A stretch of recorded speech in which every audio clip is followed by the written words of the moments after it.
This is JoyNews Desk, and in our lead stories this hour, minority in Parliament say they will ensure government account for every penny of the COVID-19 funds. We in the minority will ensure that the right thing is done. We will check every item line by line, word for word, and we will make sure that every eye is accounted for. Even a penny is accounted for. Booth become a source of nuisance 8 months after government stopped the collection of tolls on the country's major road. We'll be finding out from authorities the plan for those booths.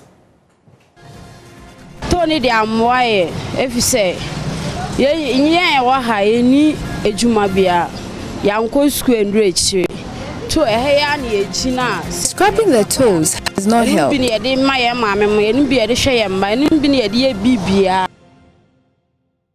These plus other stories as well as business and sports coming up in this bulletin. We're live on DSTV channel 421 and GoTV channel 144. We are also free to air. This is the home of independent, fearless and credible journalism. Stay for details.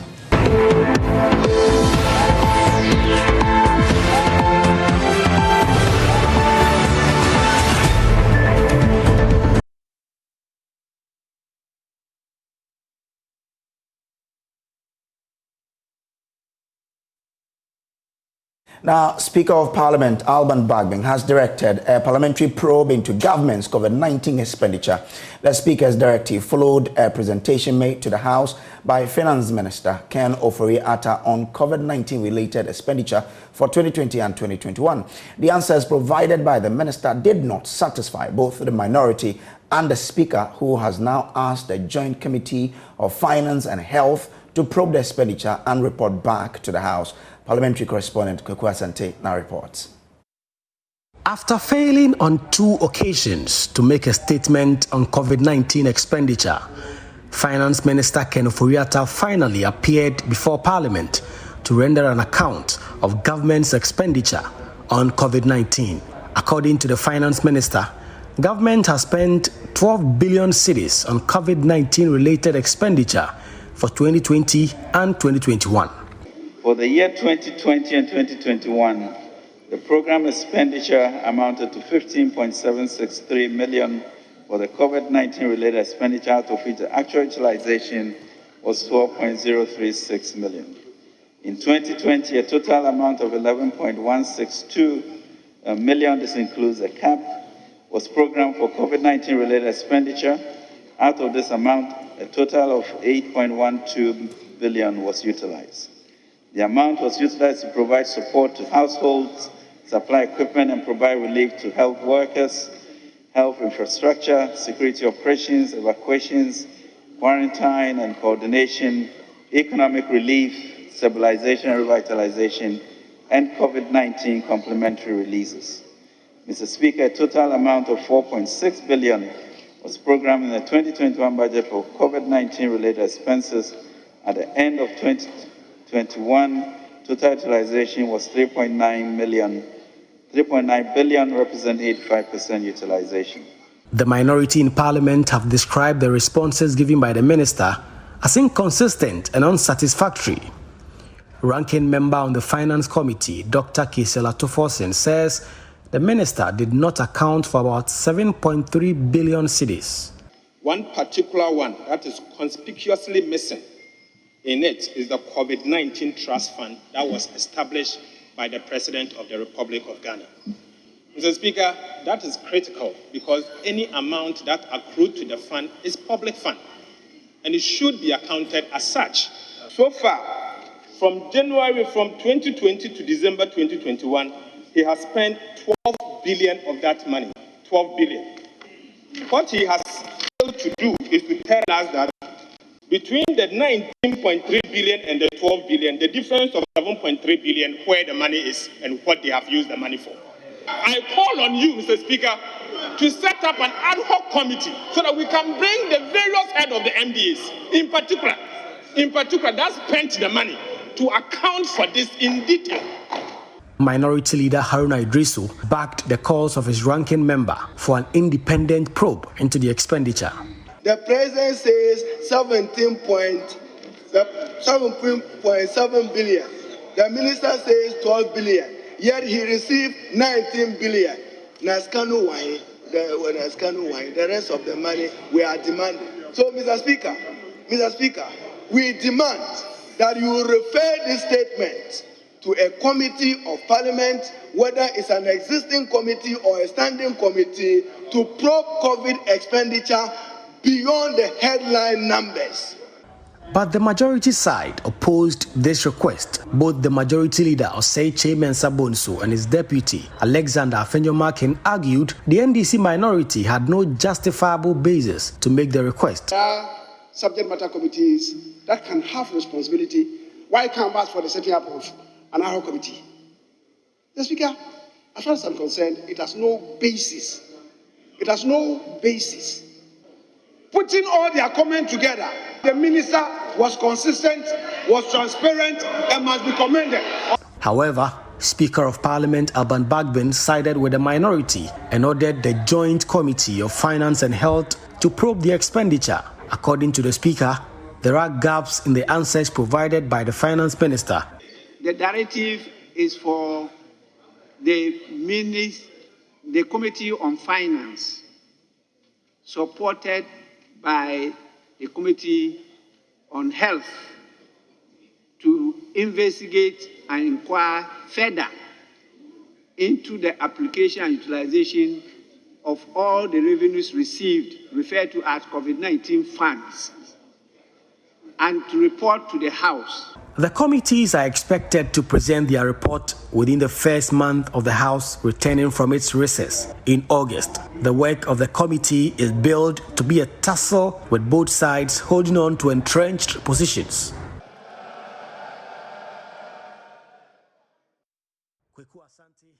JoyNews, Parliament House, Accra. Now, speaking with Aisha Ibrahim on the PM Express Wednesday, Dr. Kessiel Atufosin, former Deputy Minister of Finance under John Maham's administration, explained the minority will ensure government account for every penny of the COVID funds.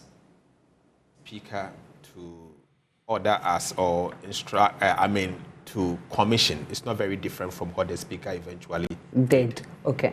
My argument was simple. The minister responsible for finance made an attempt to account headline numbers, what they use the money for. What we do in Parliament is that before we approve your budget for the ensuing year, we take expenditure returns of the previous year. The way COVID-19 money was done and the way it was managed carefully, Parliament of Ghana had not had the opportunity to get proper expenditure returns on some of these expenditures that they claim they have done. I believe that it's imperative on us as members of Parliament to immediately have a committee to collate this data. And as I said, the devil is in the detail, so that we can put this matter to rest once and for all. I'm happy that the Speaker has directed that the Committee of Finance and the Committee of Health should meet, report back to Parliament by October, October, in terms of our report. So I've already had a conversation with the chairman of the committee. We will meet, we will sit, we will plan, and I can assure the people of Ghana that we in the minority will ensure that the writing is done. We will check every item line by line, word for word, and we will make sure that every I is accounted for. Even a penny is accounted for. That is what we need, and that is what we are asking for. We have not asked for much. We want accountability as enshrined in the Constitution. So we'll bring you a breakdown of what we have found, but joining us for further deliberations on this is the president of Imani Center for Policy and Education, Franklin Kojo. He's joining us through Zoom. Thank you very much, Mr. Kojo, for your time. First, what do you make of the account rendered by the finance minister on Wednesday? Well, first of all, good morning, and I think it's long overdue. We are grateful that eventually it was done, but just as you are reading, there are significant gaps which ought to be plugged, and so for me, it's pretty straightforward. What is the difference? Almost 7 billion we need to account for that. Beyond accounting for the gap, we also need to account for every detail of the expenditure. Don't forget, COVID-19 has been blamed for obviously retrogressing our paths to economic, if you like, recovery.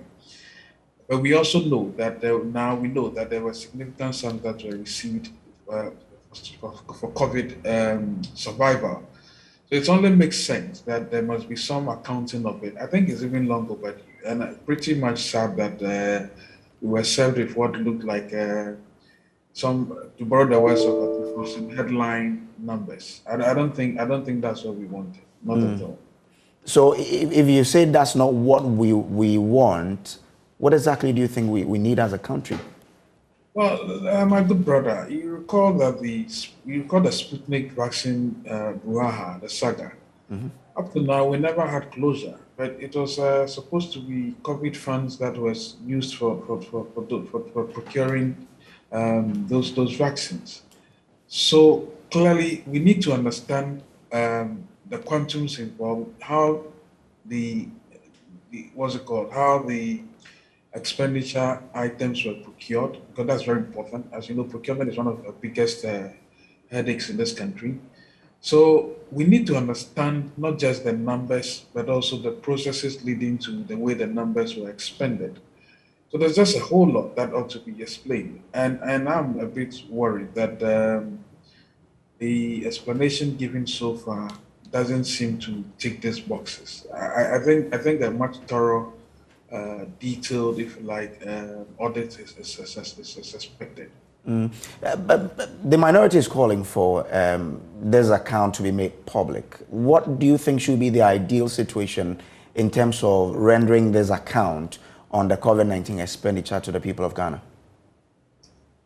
Well, if COVID expenditure obviously involves a lot of people, a lot of Ghanaians, it only makes sense that whatever numbers that are being presented must also make sense to the ordinary citizen, so that we do not get surprised to learn, for instance, that free meals were possibly procured at a rate that could have been procured for a third or half of the price. So that at least we know the patterns of government expenditure, we know the processes leading to procuring goods, and obviously knowing if you like, how government budgets are run or overruns as well. So at least we are very vested in this, because these monies were collected on our behalf, or they were given on our behalf. So it's important that we know exactly what they were used for, so that we can also just verify. At least even if we trust, we should verify the fact that these sums have been expended and truly expended the way they said they have been.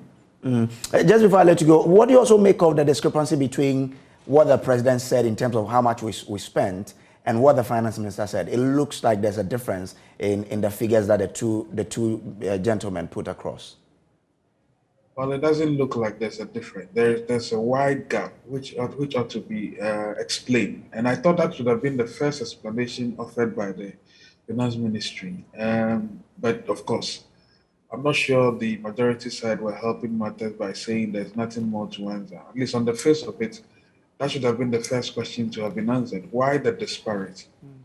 But that's because once that is answered, then it opens a can of worms. And we need to get to the bottom of this. I don't think shouting and saying that there's nothing more to do and that the Auditor General will do this work. The Auditor General's work is almost even lacked anyway. I mean, by the time the Auditor General finishes that special audit, if at all is supposed to undertake that audit, we probably would have forgotten about this whole COVID expenses. An election would have come and then we'd forget it. So I think a bipartisan approach is the best way to go. Thank you very much for joining us, Mr. Kojo. Franklin Kojo is the president of Imani Center for Policy and Education. Now, the Joy Research Desk has been keeping tabs on account given by the finance minister, just opposing it with previous account on COVID-19 related expenses captured in various budget statements. Isaac Kofi is a data analyst with the Joy Research Desk, and he joins me in studio with the findings. Kofi, walk us through the findings of what we have done so far in the House. Kojo, so since Ghana recorded our first COVID-19 case in March 2020, we've had the finance minister present about 4, budget documents to Parliament. So the first one was the 2020 mid-year budget review. The second was the 2021 budget itself. Then there was a review in 2021 and this year's budget, document. So on your screens now is what we found in our search. So the 2021 mid-year budget review. The finance minister gave a comprehensive account on how much government has received when it comes to COVID-19, funding sources. So for 2020, government said we receive an amount of 19.3 billion Ghana cedis to support the budget as a result of the impact of the pandemic. And, the second table also shows you that government received an amount of 6.3 billion Ghana cedis to support the budget as a result of COVID-19. But what did we find? The next slide, which talks about the funding sources. So, we received an amount of 5.85 billion cedis from the IMF. The World Bank also gave us 1.33 billion cedis. European Union gave us 504 billion cedis. And there are others. The total is 19.3. But yesterday, we were expecting the finance minister to actually give an account on these two funding sources, but he ended up only mentioning the 19.3 billion, leaving out the 6.29 billion cedis they said they received to support funding for 2021. And so if you should do a quick math, you know that 19.3 billion cedis for 2020 plus 6.29 billion cedis for 2021 will give you 25.58 billion Ghana cedis as funding sources for COVID-19 expenses. But the finance minister ended up yesterday accounting for only 19.3 billion cedis. So page 99 of the mid-year budget review had these two tables. But yesterday on page 15 on the finance minister's statement, he only replicated table 1, leaving out table 2. So we asked a very big question. Where is the, the 6.29 billion cedis you accounted for in mid-year budget? Now you're taking it out in your statement. So that's some sort of, discrepancy we find. We feel maybe we need clarity on that. Why report it in the mid-year budget review, but fail to report it in the what your statement in Parliament. In terms of rendering account exactly. on expenditure of the COVID-19 fund. Thank you very much, Isaac Kofi there. Now, it's been 8 months since government stopped collecting tolls on the country's major roads, and already the booths have become a source of nuisance. There's a heavy traffic buildup around the booth because long-distance drivers now use them as their rest stops and inconveniencing other road users in the process. In the following report, JoyNews' Jesse Ola Morris reports. Government's decision to scrap collecting tolls was a source of huge national controversy.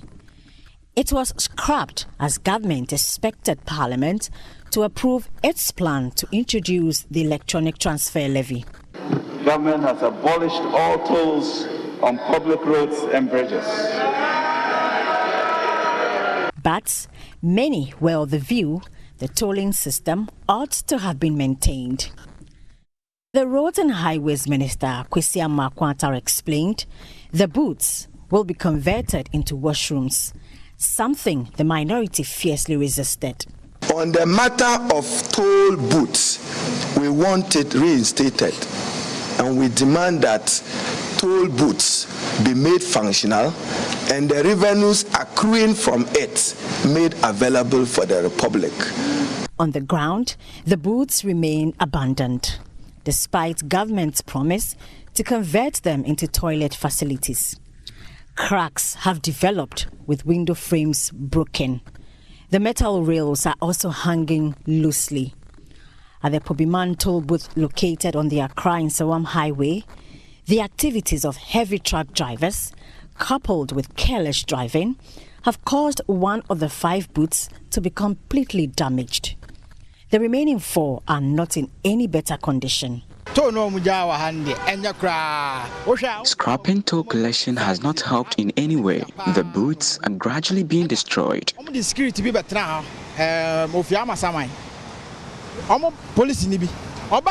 There's a police officer in charge. He just looks on as the drivers destroy them.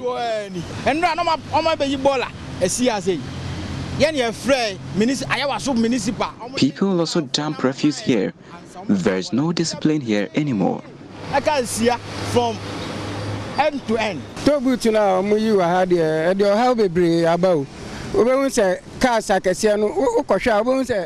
Previously, there was so much discipline here. There were no vehicles parking here when the toll system was functioning.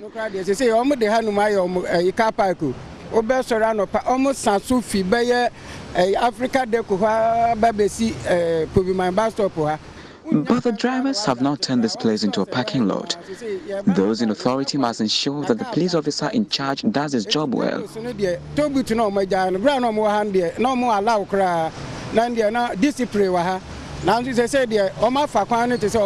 The residents are unhappy that the toll booths have been abandoned. In fact,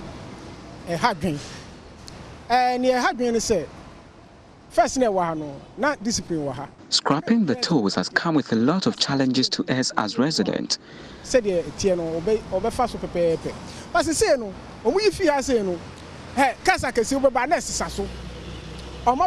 Drivers of the heavy-duty trucks have turned this place into a parking lot.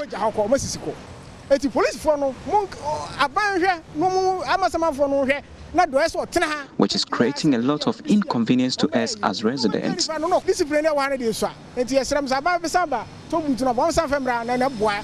situation at the Kaswa toll booth is slightly different. Here, the damage is manageable, but some materials used in constructing the booths have been stolen by unknown persons. Mamiata has been hawking here for years.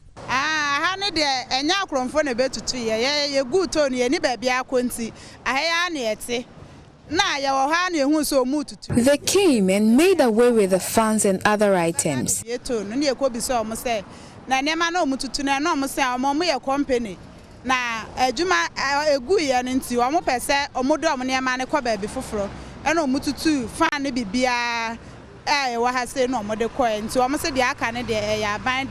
Pobiman and Kaswa, the residents seem to be divided over the possibility of reintroducing the tolls. Tony de Amwaye, if you say, yeah, Wahai, Ejumabia, Yanko Square and Rich. Scrapping the tolls has not helped. It has rendered many of us jobless. So we appeal to the government to reinstate them. Well, it has helped a lot because the traffic is no more.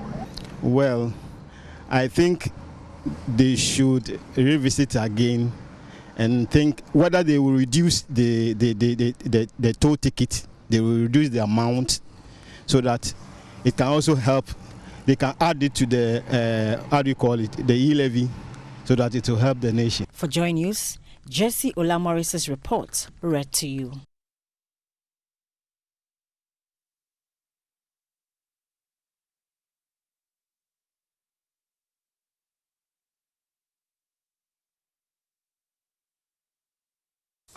Communities around the Butwe River in the western region continue to reel under the havoc of harmful mining on water bodies. The river, one of western region's most important sources of drinking water, stretches from the Pra River to join the sea in the Hunter West municipality.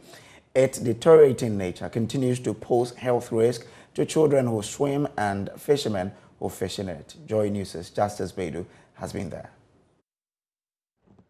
This is a video of men and women hard at work on the Butwe River. The color of the water has turned brown as dozens of locally made chamfine machines dig deep into the underbelly of the riverbed in search of gold. The Butwe is one of the most important water bodies in this area.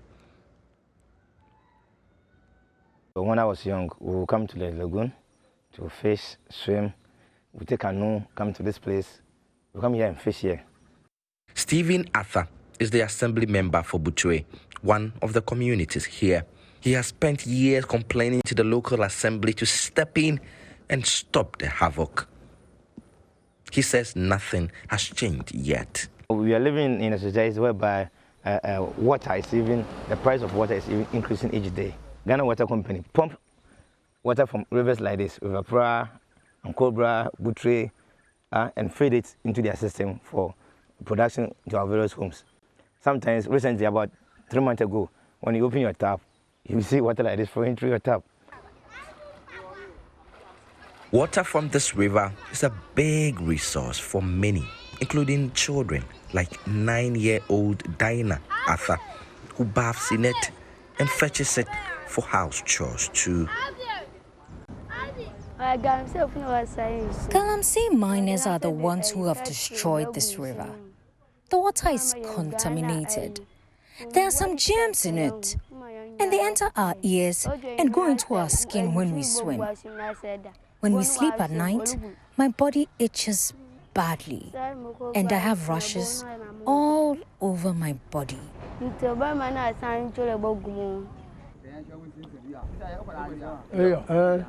Like Dinah, fishermen here too are feeling the pinch. As the water has muddied, poisonous mercury from mining has also killed many of the fishes, hit it hard at a fishing industry that is already battered by overfishing and the use of dangerous methods like lights on the high seas.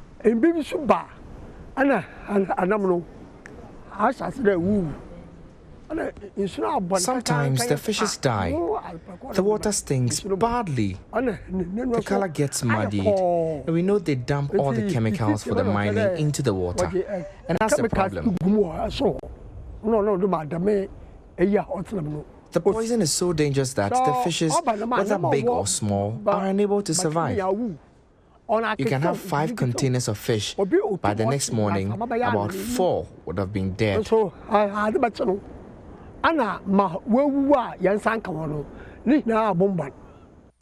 Government seems to be doing so much in the fight to root out harmful mining in Ghana. But for people around this river, it seems that this fight may be too little, too late. Justice Beidou, JoyNews, Buchwe. Now, scores of squatters have been cleared by the Greater Accra Regional Security Council from lands belonging to the Council for Scientific and Industrial Research at Frafraha in the Adentan municipality. This follows an ultimatum of 48 hours by the Greater Accra Regional Minister Henry Korte for these occupants to vacate the site after the CSIR complained that the developers had encroached portions of its land. But efforts to evict these encroachers have proven futile. Samuel Mbura followed this demolition exercise and filed this report. Hundreds of residents have been displaced here at Frafraha. Behind me, you see some of them. This is just a section of them that have been displaced.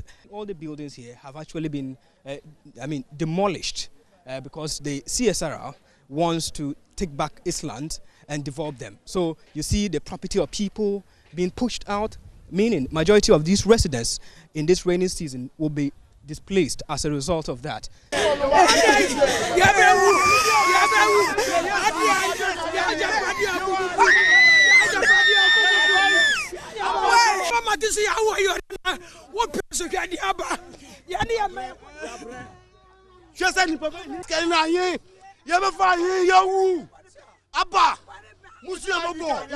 They are blaming Langas for being behind the menace, but some of the residents say they actually have the documents to prove that they acquired the lands legitimately. Yes, we know that the problem has been sought out.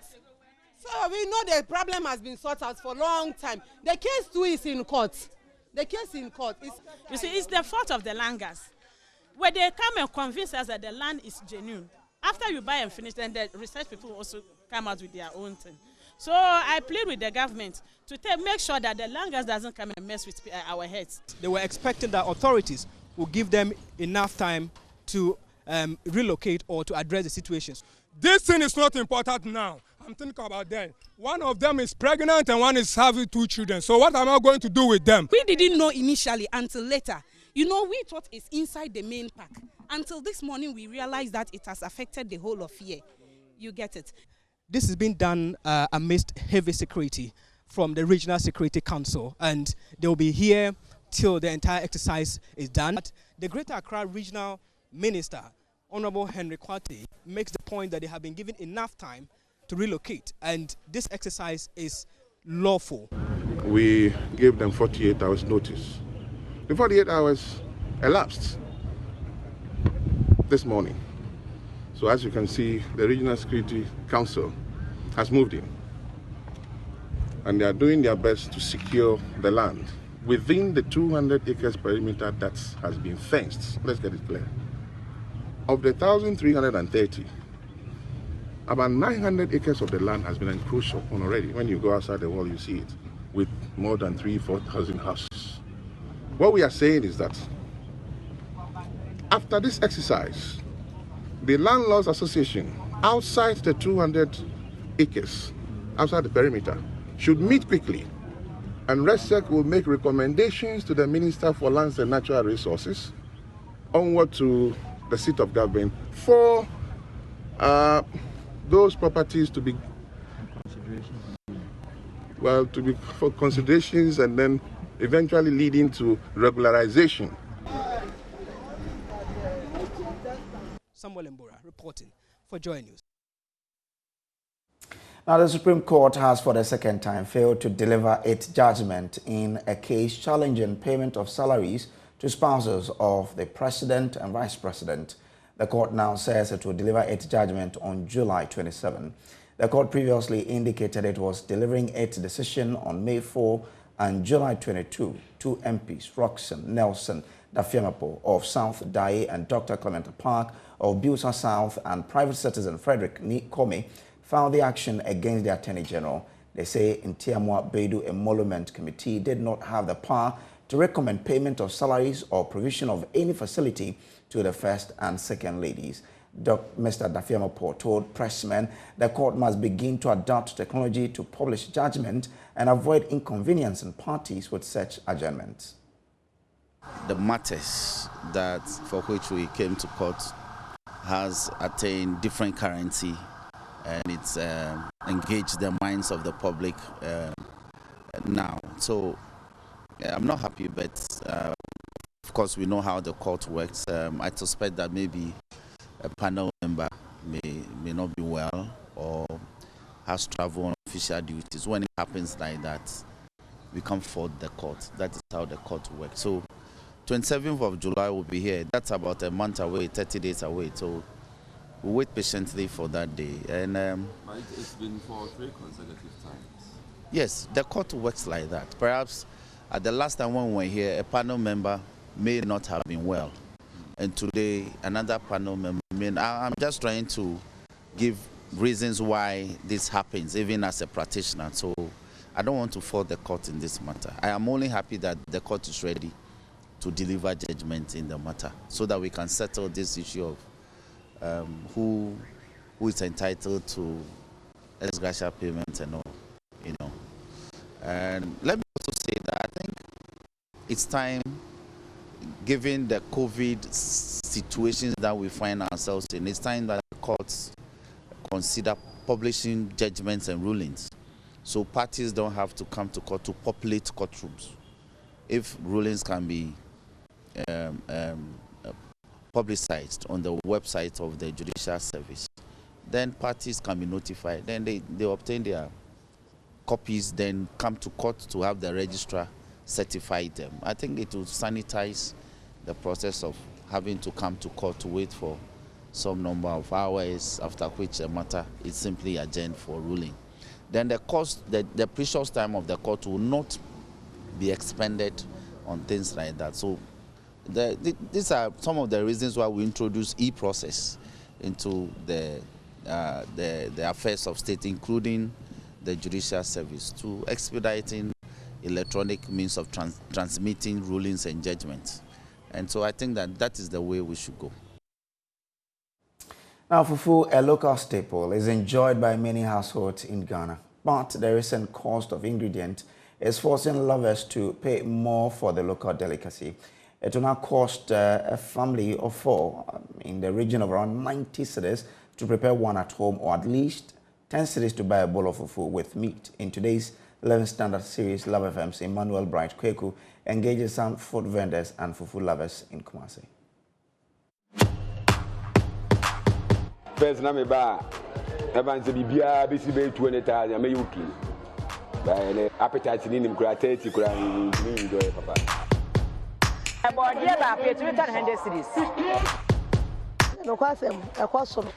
I used to sell cow knee at 10 cedis, but now sell between 18 and 25 cedis.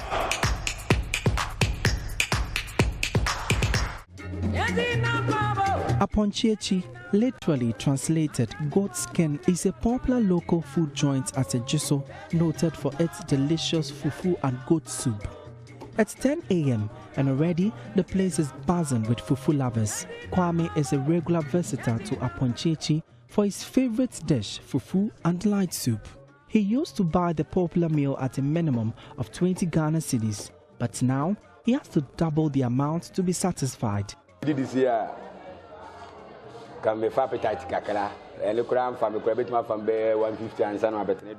I would normally take shots of alcohol as a starter, but I can't anymore. I now buy fufu close to 30 Ghana cedis. First, na me ba, evanse bibia bisi be 20,000 me yuki. Ba appetite ni nim kura 30 kura ni enjoy papa. Now, normal is 6. Normal. Owner of the food joints, Ma Ivy, says the minimum amount to pay for a fairly decent fufu with meat is 10 Ghana cedis. So people are going to pay fufu 10 cedis. What my talk fufu 4 cedis. And I'm 6 cedis. Upon here 4 cedis. For 10 cedis, you will get fufu 4 cedis and meat 6 cedis. If you want to be satisfied, you have to buy more. Normal is 6 cedis. 6 cedis. Normal. So yeah, normal is fufu 6 cedis. Fufu and soup is a popular food for many Ghanaians, but its preparation now comes with a huge cost due to rising costs of cassava, plantain, vegetables, meat, and other ingredients. Prices have also doubled in the last few months. Atamame has been selling cassava and plantain for almost 2 decades. She says she has to sacrifice some tubers of cassava to cushion her customers. 5 cedis in any 5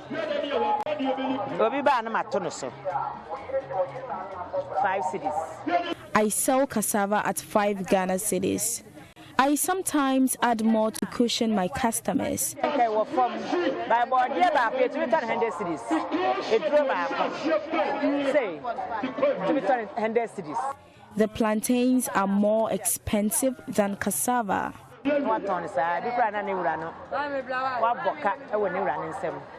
For meat and fish lovers, 50 Ghana cedis will be the least amount to purchase the variety of animal protein for a saucepan of soup.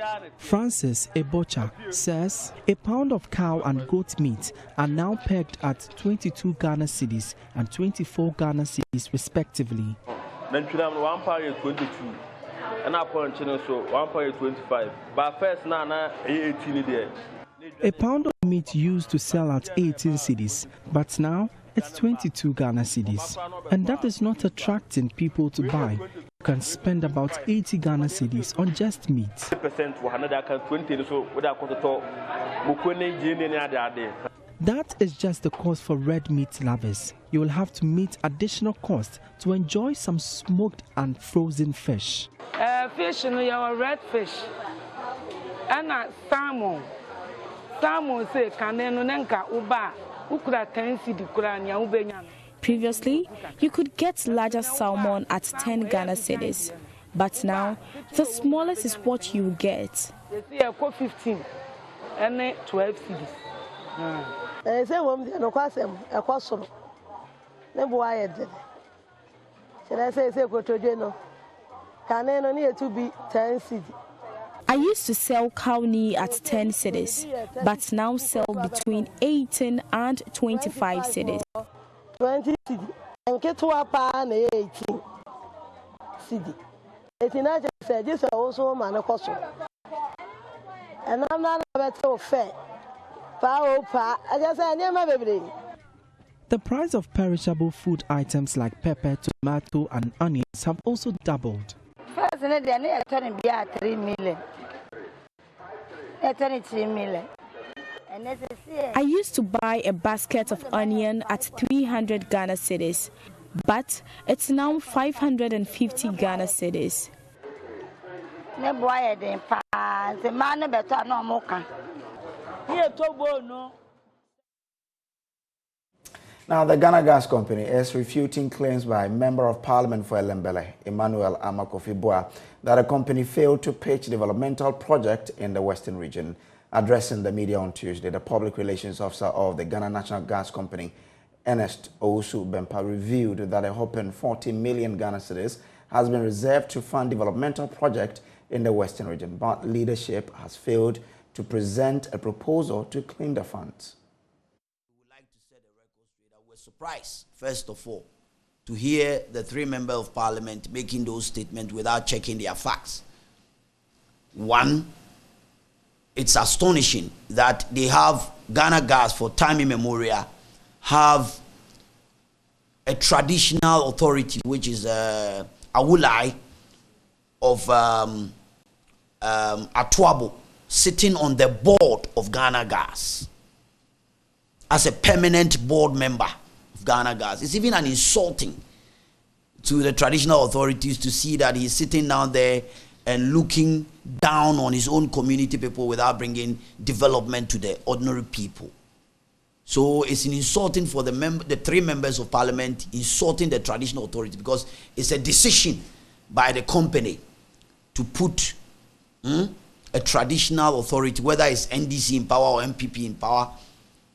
There is a key traditional authority who is always a board member of Ghana Gas, which is Awulai of Atuabo, who sits on the board of Ghana Gas. And I'm surprised also to hear that he himself, one of the members of parliament, Amakofibua, was an energy minister at that time when a decision by Ghana Gas board took place by taking a decision that there's going to be a project fund that is going to be put there to develop the communities within the Western region. And he was then the energy minister at that time when Ghana Gas board took those decisions, even though they couldn't make it feasible when they were in power. But those decisions came into fruition when Ghana Gas new board took over, and we've been able to accrue an amount of $5.6 million, which is equivalent of 40 million Ghana cedis. From this money comes from the prices of LPG, $20 per metric tons. We've reduced the price $20 per metric ton to put it in a kitty of the project funding for those projects. And we have so far done a few development with those monies, even though there's a problem with the people in the Western region as to where they want those developments to go.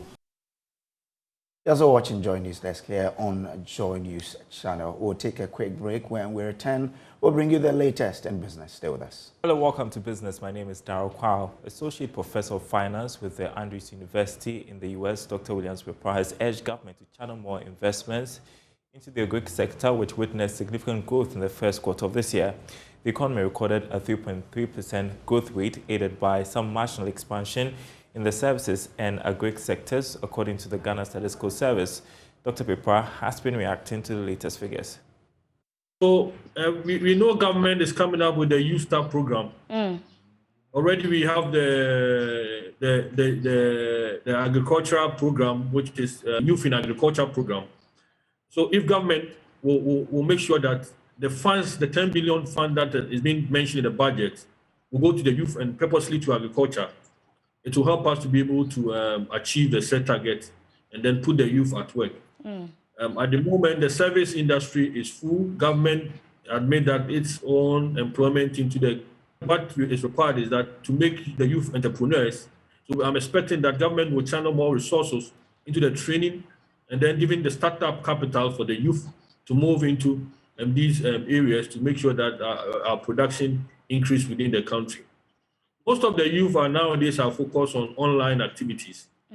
Government may also look at a way to be able to enhance that activity that will get the youth working day by day. So it is something that it has to be very strategic. We have seen that agriculture is the way to go. We all admit that. Can government focus more on that area? And that to help us to be able to even reduce the inflation in the country, because if there are more, we have food in the country, the cost of food will come down, and then it will have a ripple effect also on inflation. So this is, to me, my advice is that the youth agricultural program should be intensified. A lot of funding must be given to that sector, and then to be able to make sure that we're able to get the... In other news, Sukasa Properties, a real estate developer, has launched its luxurious 2, 3, and 4-bedroom units. Now, speaking at the launch, Chief Executive of Sukasa Properties, Michael Ogwansin-Ejapon, said this is in line with his outfit's commitment to making the average median earning family own their homes in any part of the country. Here's more. Chief Executive of Sukasa Properties, Michael Ogwansin-Ejapon, says his outfit has been harnessing Ghana's core housing opportunities and challenges close to a decade, hence developing the Ogwansin communities to make ultra-modern properties accessible to the average Ghanaian. A lot of people like to focus on the pricing. That's not the unique selling point. The unique selling point is our design, it's our quality, it's the experience that comes with the Ogwansin communities. It's everything that comes with it but the pricing. The pricing is just an add-on. It's just an extra to make sure that people can have access to the homes. For the 2-bedroom, we have about $40,000 starting price. The 3-bedroom townhouse, which is a ground floor and a first floor, it's starting at $57,500. We're currently running a promo, so this pricing would end by the end of June. Which is just like a week away. Besides that, we also have the 4-bedroom, which is starting at $97,500 USD. Currently, we're selling in CDs. Good thing for people to know is we are always going to try as much to make sure that these homes are as affordable and as accessible as possible. Present at the launch was the Deputy Minister of Trade and Industry, Michael Ochribefi. He lauded the initiative and further called on private companies to collaborate with government to address Ghana's housing deficit. Plans by governments over the years to directly provide affordable housing to the good people of Ghana have seldom addressed these acute and persistent housing deficits. Obviously, both the formal and informal housing delivery inadequately meets the demands of all market segments. However, in the midst of this challenge lies the opportunity, particularly for low-income housing, which has not been adequately addressed by the housing market. It is against this background that I want to strongly encourage private resident developers to form strategic partnerships and collaborations with government in the real estate industry in order to build affordable housing units, particularly considering the low to medium income earners in their schemes. This is a sure way to help mitigate the accommodation needs of Ghanaians and to help address some numerous challenges facing the housing sector in Ghana. And that's business for now. More news on our website, myjoyonline.com/business. More news after this break. Okay, so now the UK Member of Parliament and Minister for Armed Forces, James Heapy, says military action alone will not help West African countries to eliminate terrorism. He says a strong political commitment is also important to deal with the situation. Speaking in an exclusive interview with JoyNews, Maxwell Agbaba, he said most of the conditions that gave rise to insurgency and violent extremism in other African countries are non-existent in Ghana, as the country is democratic. The minister is in Ghana to deepen the UK-Ghana security and defense partnership and also promote the UK's continued commitment to security in northern Ghana following an increase in attacks against Togo and other West African countries. equipment, it brings with it training, it brings with it operating together, it brings with it that you will see Royal Navy ships more often. HMS Trent was here last autumn, she'll come again this autumn. You'll see more members of the British Army down here training alongside the Ghanaian Army. You'll see more members of the Ghanaian Army going up to the UK to train alongside the British Army. Just so much opportunity, but all because Ghana has put its hand up and said, we'll lead. We will, we're a Security Council member. We've got the presidency of ECOWAS. We will lead in our region. And we want to support you in that leadership. Interesting. Now, we've heard of the increase in threats of terrorism within the West African coastal states, and in the past days we've heard of attacks in Nigeria, actually in a church, quite a horrific attack, very horrific, I should say. We've heard of attacks in Benin. We've seen attacks in Côte d'Ivoire. Ghana remains the oasis in this desert, of instability that we continue to see in our part of the world. But Ghana is also under threat as it stands, right now. I want to find out, UK government certainly have the advanced technology, the logistics, and you pick up the real intelligence. I want to find out what kind of intelligence that you have about these increasing terror attacks and plans to, attack West African coastal states. Well, look, first of all, it is no coincidence that Ghana is the last of the littoral West African states to experience violence on its own soil. That is the consequence of the fact that Ghana is a very strong state with governance that extends all the way to its borders. You are democratic, you are fair in the way that you apply justice. You, as a government, seek to develop the economy across the whole of your country.